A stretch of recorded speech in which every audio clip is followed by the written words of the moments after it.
Buenos días, compañeros. ¿Cómo están? Comenzamos en este espacio disparador del día lunes a comenzar a transitar el camino al 27 de octubre con algunas apreciaciones que me parecen importantes enmarcarlas en la necesidad de poder plantear estratégicamente qué es lo que va a suceder de aquí hasta ese 27 de octubre. Y quiero decirle que vamos a tener enfrente un dilema, o en todo caso, dos dilemas morales. El primero, el que va a proyectar el gobierno nacional, el que piensa instalar como parte de la campaña estratégica de Cambiemos. Y por el otro lado, vamos a estar con otro planteo moral, que tiene que ver con la alternativa, que tiene que ver con la proyección de un país distinto, una nación distinta, pero fundamentalmente un ciudadano responsable. Y aquí quiero comenzar de alguna manera a escenificar lo que va a ser la proyección hacia el 27 de octubre, porque hablamos de ciudadano responsable que tiene que empezar a plantearse fundamentalmente, esencialmente, una moral distinta. Y cuando le digo una moral distinta no le estoy diciendo una moralina social, le estoy planteando un cambio cultural. Mire, si hemos tenido hasta ahora la meritocracia, el individualismo, el sálvese quien pueda, de alguna manera el no me importa lo que suceda en la medida que yo esté bien, deberemos comenzar a empoderar la necesidad de la solidaridad colectiva en función de una moral nueva. Y una moral que tenga también la necesidad del protagonismo de cada uno de nosotros. Una moral que defienda fundamentalmente el interés nacional. Una moral que sepa que cuando decimos soberanía, y cuando nos referimos a las fechas patrias, como la que pasó el 25 de mayo, donde una plaza estaba absolutamente vacía, donde un Te Deum nos demostró que el presidente cada vez se aleja mucho más del pueblo. ¿Por qué?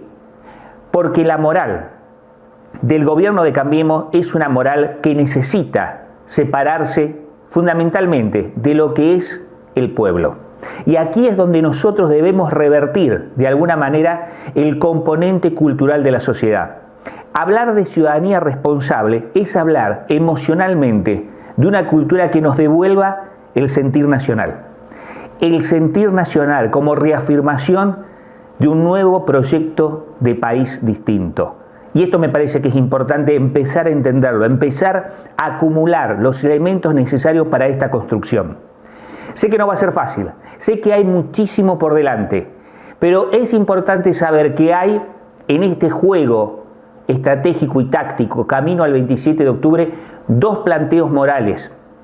La moral, que en definitiva es el pragmatismo de no tener otra cosa que no sea el sálvese quien pueda individualmente en una sociedad que, por ende, le da valores materiales a lo que humanamente nosotros decimos deben ser valores culturales y emocionales. Volvamos a la emoción.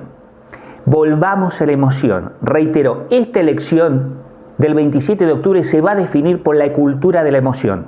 Y la cultura de la emoción debe estar en poder de quienes creemos que el contenido de reafirmación de intereses nacionales, soberanos, somos nosotros. Por eso quería simplemente este disparador para comenzar a hablar de esto. Creo que va a ser determinante. Después hablaremos de las herramientas. ¿Qué implican las redes sociales? ¿Qué implica la militancia tradicional? ¿Qué implica, en definitiva, la política como centralidad del escenario en un proceso electoral que sabemos va a ser bisagra en la historia argentina? Agradecerles mucho que estén allí. Agradecerles que coloquen los editoriales en su muro, que lo repliquen, que lo comenten, que participen activamente, porque creo que de esta manera nos vamos nutriendo de esa cultura de la emoción que debe ser nuestra, que debe ser fundamentalmente de quienes creemos en un país distinto.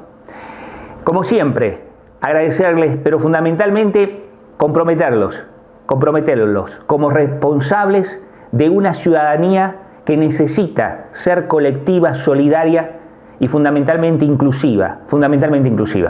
Nos reencontramos. Próximo disparador, claro que sí, se viene prontito, así que esté atento. Gracias por estar como siempre, compañeros de Utopías.